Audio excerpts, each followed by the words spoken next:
Bapak Ibu hormati, menindaklanjuti hal tersebut, kami dari Kementerian Dalam Negeri telah mengeluarkan surat kepada para bupati, wali kota, dan gubernur, yakni surat nomor 660 garis miring 5112 garis miring Bangda, dan juga surat nomor 610 garis miring 5113 Bangda tentang pembuatan dan pelaksanaan KLHS RPJMD dan KLHS RPJMD yang sudah kami kirimkan, dan ini akan terus kita monitor. Mohon kepada Bapak dan Ibu dari lingkup pemerintah daerah betul-betul mencermati dan menindaklanjuti apa yang kita maksudkan, kita arahkan dengan mengacu juga kepada arahan Bapak Menteri Perencanaan Pembangunan Nasional, Kepala Bappenas, dan juga memperhatikan berbagai pedoman-pedoman lain yang terkait.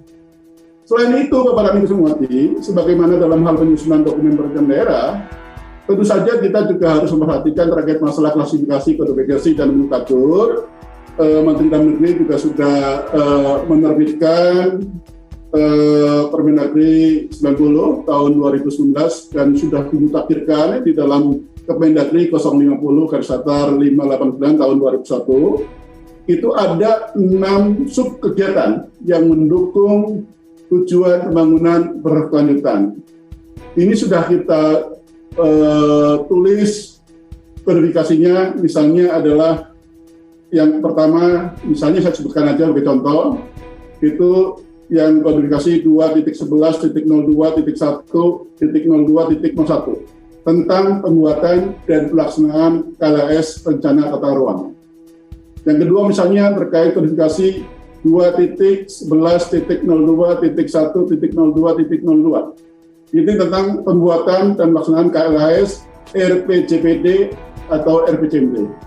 Tolong betul-betul Bapak dan Ibu mengikuti acuan yang digariskan di dalam Kemendagri 050 garis datar 589 tahun 2001, karena ini nanti akan kita munculkan juga, kalau tidak mengikuti kodifikasi itu nanti tidak masuk di dalam Dokrenda. Jadi tolong betul-betul dituangkan. Nah, terkait ini, berdasarkan RKPD Provinsi tahun 2023, subkegiatan kewenangan provinsi yang mendukung pelaksanaan tujuan pembangunan berkelanjutan di daerah tercantum di dalam RKPD 2023. Kemudian pembuatan dan pelaksanaan KLHS, RPJMD, RPJMD menjadi subkegiatan yang paling banyak dilakukan oleh provinsi. Ada 23 daerah dan anggarannya juga cukup besar, kurang lebih 8,9 miliar. Nah, ini tolong menjadi perhatian Bapak dan Ibu semuanya. Selanjutnya di dalam Kemendagri 050 garis datar 5889 tahun 2001 juga terdapat 3 sub kegiatan kewenangan Kapkota yang mendukung pelaksanaan tujuan pembangunan berkelanjutan. Kalau yang slide tadi kami jelaskan untuk kewenangan di tingkat provinsi, sekarang kami sampaikan terkait sub kegiatan yang mendukung tujuan pembangunan berkelanjutan yang merupakan kewenangan kabupaten dan kota. Sama dengan halnya yang kewenangan provinsi, sudah diatur juga terkait kodifikasinya, klasifikasinya, dan nomenklaturnya. Sebagai contoh misalnya, untuk yang pertama, kodifikasi 2.11.02.2.01. Itu adalah terkait pembuatan dan pelaksanaan KLHS rencana tata ruang. Kemudian untuk kodifikasi 2.11.02.2.02.02 terkait pembuatan dan pelaksanaan KLHS RPJMD, RPJMD. Dan yang ketiga, karena ada 3 subkegiatan, kodifikasi 2.11.02.02.03 itu terkait dengan pembuatan pelaksanaan KLHS untuk zonasi wilayah pesisir dan pulau-pulau kecil. Ini mohon perhatiannya karena ini menjadi hal yang sangat strategis, dan mohon untuk Bapak dan Ibu dari Kapolta dalam kerangka pembuatan KLHS tersebut betul-betul juga mencermati terkait acuan-acuan yang ditetapkan di dalam Kemendagri 050 garis datar 5889 tersebut untuk bisa muncul di dalam Dokrenda, selanjutnya di dalam KPD, dan nantinya bisa teranggarkan di dalam APBD. Nah, dari situ Bapak dan Ibu, Berdasarkan RKPD Kapkota tahun 2023, subkegiatan kewenangan Kapkota yang mendukung tujuan pembangunan berkelanjutan di daerah yang tercantum di dalam RKPD 2023. Pembuatan dan pelaksanaan KLHS rencana tata ruang menjadi subkegiatan yang paling banyak dilakukan oleh kabupaten kota. Ada 135 kapkota dari 508 kapkota yang ada di Indonesia dengan total anggaran kurang lebih sebesar 38,2 miliar.